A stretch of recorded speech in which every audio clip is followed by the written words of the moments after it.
Ya, jadi perizinan. Sekarang lagi ada banyak perubahan sih dari perizinan mula. Tapi ini yang karena masih belum ada apa yang terbaru lagi edarannya, jadi masih saya bahas yang lama. Jadi kalau jadi kan apoteker itu bisa apoteker, buka apotek itu bisa apoteker, bisa non apoteker. Nah, kalau dia perizinannya itu bisa perseorangan atau bisa juga dia apa namanya bisa perusahaan.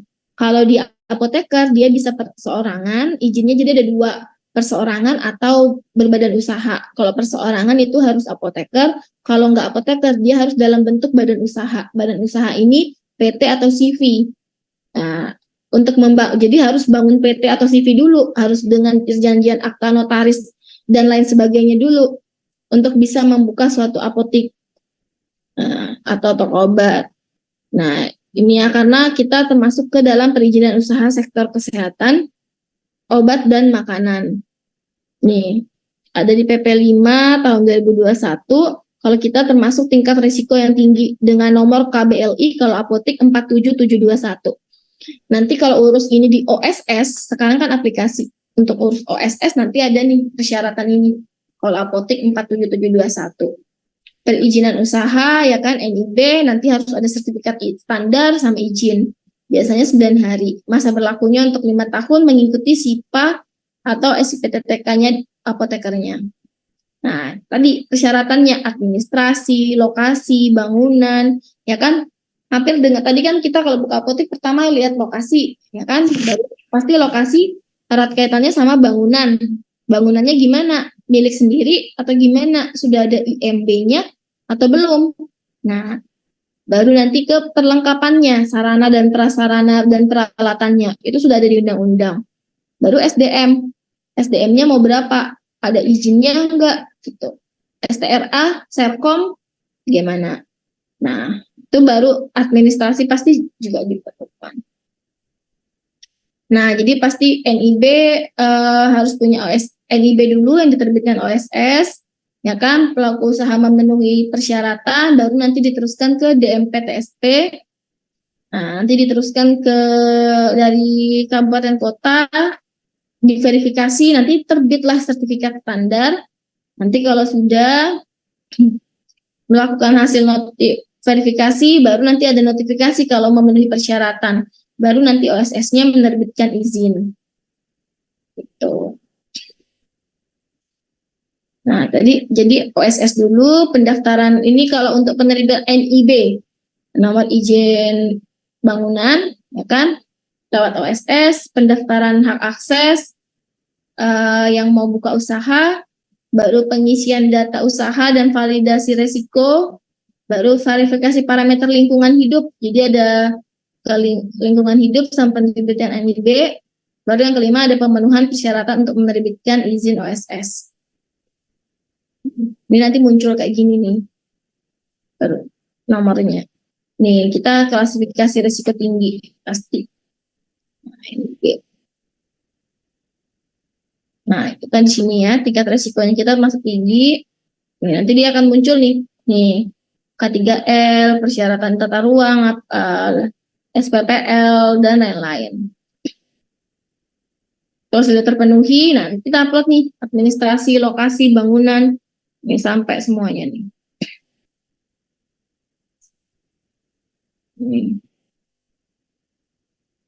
Skala usahanya 47721 ya kan ini kewajiban yang laporan pelayanan kefarmasian setiap bulan sama laporan SIPNAP. Nah, mengajukan permohonan perubahan izin kalau ada perubahan nama apoteker, perubahan nama apotek, perubahan alamat, perubahan nama perusahaan. Misal dia pelaku non perseorangan. Jadi misal kayak awalnya nih sahabat perseorangan, tapi sekarang jadi punyanya CV. Itu persyaratan izin usaha ini tadi. Nah, administrasi termasuk kayak bukti pembayaran ya kan pasti. Ini dana bangunan, Nah, jadi nanti kalian bikin tuh studi kelayakan, denah bangunannya gimana, rencana yang mau kalian buat untuk pembagian ruangan di apoteknya. Nah, lokasinya di mana, sarana prasarananya apa saja yang mau dipersiapkan, seperti itu. SDM-nya apa aja yang nanti mau apoteker, ada API enggak, gitu. Terus nanti TTK berapa? Karena kalau untuk buka 24 jam harus ada 2 apoteker.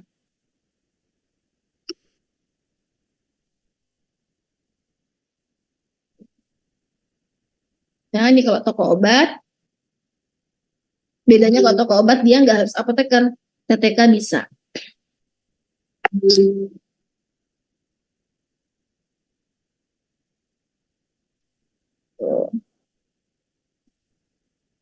Ya, sama, cuma bedanya dia TTK. Di sini ada yang mau ditanyakan?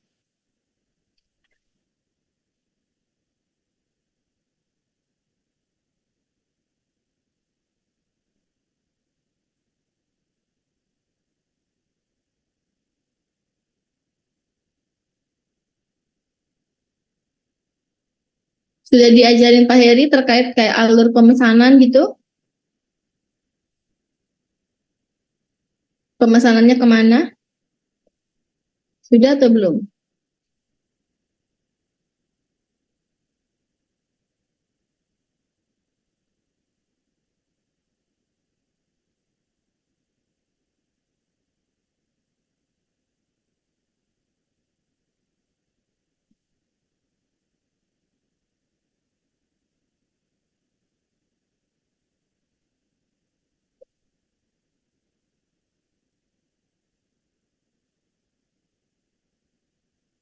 Sudah atau belum?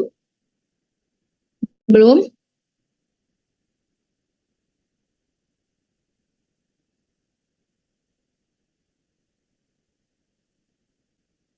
Hmm. Hmm. Sebenarnya karena ini lebih ke kewirausahaan, jadinya mungkin nggak banyak saya singgung, cuman um, setidaknya kalian harus tahu. Kayak persediaan tadi kan setiap kenapa harus dikelola, karena investasinya butuh modal yang besar dan pastinya itu mempengaruhi pelayanan pasien. Kalau dia meningkat tadi sudah saya bahas ya kan, laba persediaan terlalu besar pasti nanti apa namanya, uangnya kita perlu investasi yang lebih besar, ya kan, pasti biayanya jadi besar.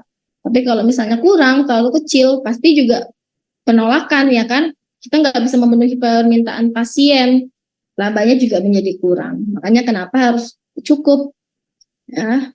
Uh, ini ya itu fungsinya kenapa kalian nanti harus juga menguasai terkait persediaan, ya, karena tugas utama apoteker atau farmasis adalah memastikan persediaan itu cukup efisien, karena kita dapat melakukan efisiensi biaya kalau itu cukup, sama kita bisa memastikan persediaan yang dilakukan itu optimal, pasti labanya jadi bisa maksimal.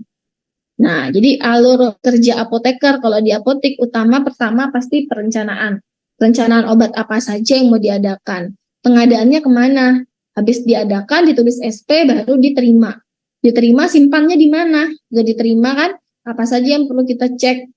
Nah, nanti penyimpanannya gimana, suhu suhu dingin atau gimana, narkosiko bagaimana penyimpanannya, itu kan berbeda. Pemusnahan, ini kalau sudah berjalan ya kan, terus pengendalian stoknya gimana, stok opname, kartu stok gimana, pencatatan dan pelaporan seperti apa, karena pencatatan dan pelaporan itu setiap bulan itu pasti ada. Kayak kalau kita ada narkosiko, kita harus melaporkan narkosikonya, sama kalau ada pelayanan, pencatatan pelayanan pasti kan ada tuh berapa jumlah obat yang dilayani, resep yang dilayani, seperti itu. Ini nggak saya banyak bahas satu-satu, uh, Ya kayak kalian untuk pengadaan pasti mempertimbangkan kondisi keuangan, jarak PBF, tanggal kadaluarsa, jumlah jenis sediaan sama kondisi gudangnya. Cukup nggak? Misal kita ordernya 10 karton, nah tapi nggak cukup, jangan juga sampai memenuhi tempat. Ini contoh supplier.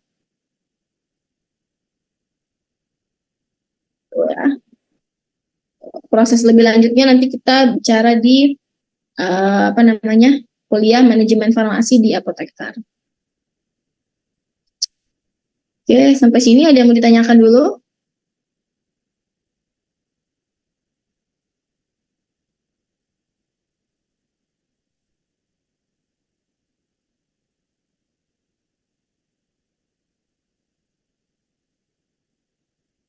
Oke, saya mau capture dulu.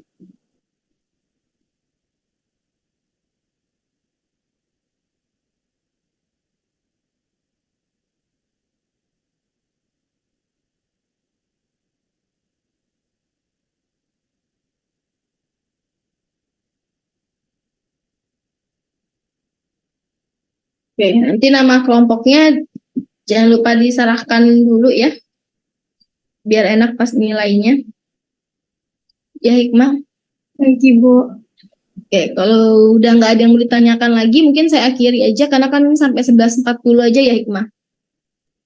Iya, Ibu. Oke, kalau gitu saya akhiri untuk pertemuan hari ini. Nanti selanjutnya akan disampaikan oleh Maudi, Aya, Pak Ferry, sama Upe.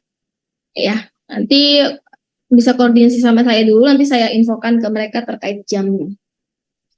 Oke, kurang lebihnya saya mohon maaf. Apabila ada kekurangan nanti bisa disampaikan. Ya, Kak, saya juga minta maaf. Kurang lebihnya terima kasih.